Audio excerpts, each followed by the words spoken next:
Hello दोस्तों, welcome to our YouTube channel. तो देखिए, आज डेट 27 जुलाई को आईसीआई ने एक बहुत ही इम्पोर्टेंट अनाउंसमेंट रिलीज़ करी है, जिसमें उन्होंने किसके बारे में बताया है कि रिक्वायरमेंट क्या क्या रिक्वायरमेंट है कि आप नवंबर जो 2022 के एग्ज़ाम है उनमें आप अपियर कर सकते हैं। उसके लिए क्या क्या रिक्वायरमेंट होनी चाहिए। तो देखिए, सबसे पहले candidate who are planning to appear in November 22 exam are advise to check their status on SSP portal and able to, अगर वो क्राइटेरिया मतलब जो जो एलिजिबिलिटी चाहिए, अगर वो एलिजिबिलिटी है उसमें, तो वो एग्ज़ाम फॉर्म फिल कर सकते हैं एसएसपी पोर्टल पर।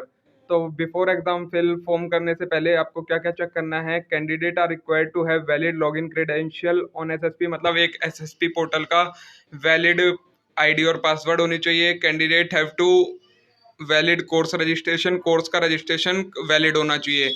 उसके बाद जो रिवैलिडेशन का पीरियड है वो फाइनल के लिए आएगा 5 ईयर का, इंटरमीडिएट के लिए आएगा 4 ईयर का और फाउंडेशन के लिए आएगा 3 ईयर का। अगर ये आपका वैलिडेशन पीरियड एक्सपायर हो चुका है तो आपको रिवैलिडेट करवाना पड़ेगा अपने कोर्स को।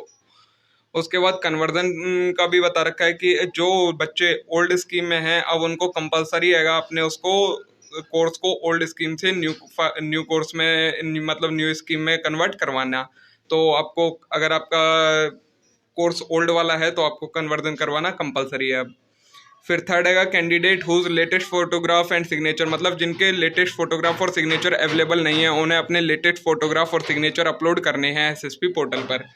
फिर नेक्स्ट है candidate whose article status is in pending mode for want of documentation are required to get the status updated on SSP, मतलब जिनका आर्टिकल का पीरियड अभी पेंडिंग में पड़ा हुआ है उन्हें अपना, जो फाइनल वालों के लिए है उन्हें अपना स्टेटस अपडेट करना होगा और जो जो इंपॉर्टेंट डॉक्यूमेंट्स हैं उन्हें अटैच करना होगा।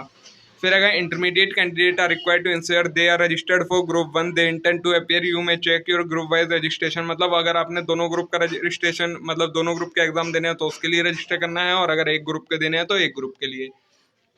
फिर अगर intermediate candidate whose registration mode is not appearing on their student function dashboard are request to raise a ticket in SSC so they resolve before commencement of examination form, मतलब जिनका registration mode show नहीं हो रहा है कि वो apply नहीं कर सकते तो उन्हें वहाँ से अपनी टिकट लेकर तब एसएसपी पोर्टल पे लॉगिन करना होगा एग्ज़ाम फॉर्म भरने के लिए।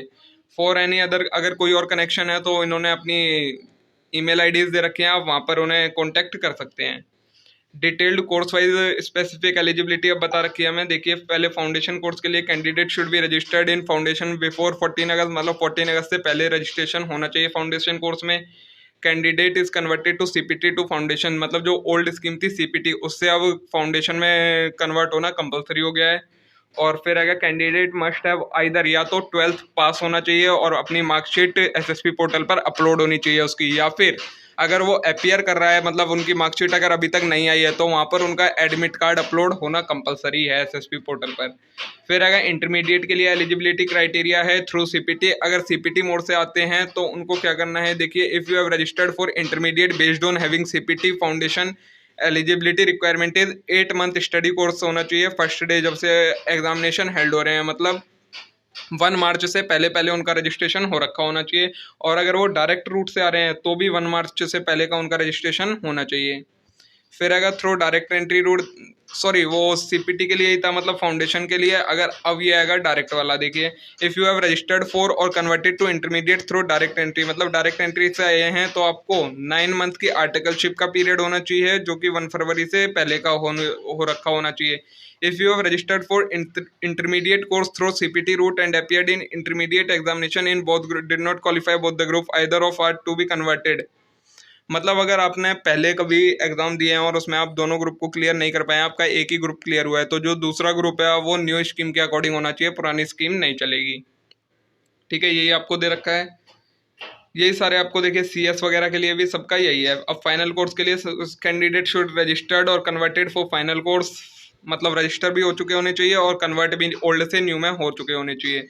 और जो आर्टिकलशिप का पीरियड है वो 3 या 3.5 ईयर्स का कंप्लीट होना चाहिए ट्रेनिंग का पीरियड उनका। The candidate must due to complete their prescribed period of cases articled before 31 अक्टूबर 2022, 31 अक्टूबर 2022 से पहले उनका जो आर्टिकलशिप का पीरियड है वो कंप्लीट हो चुका होना चाहिए।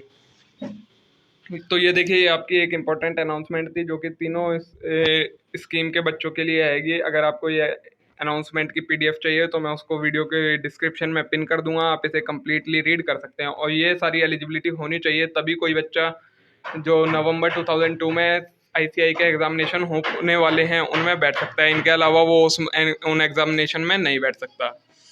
तो अगर आपको वीडियो अच्छी लगी हो तो वीडियो को लाइक करना ना भूलें और चैनल को जरूर सब्सक्राइब कर लें ऐसे और अमेजिंग अपडेट्स के लिए। तब तक के लिए थैंक यू।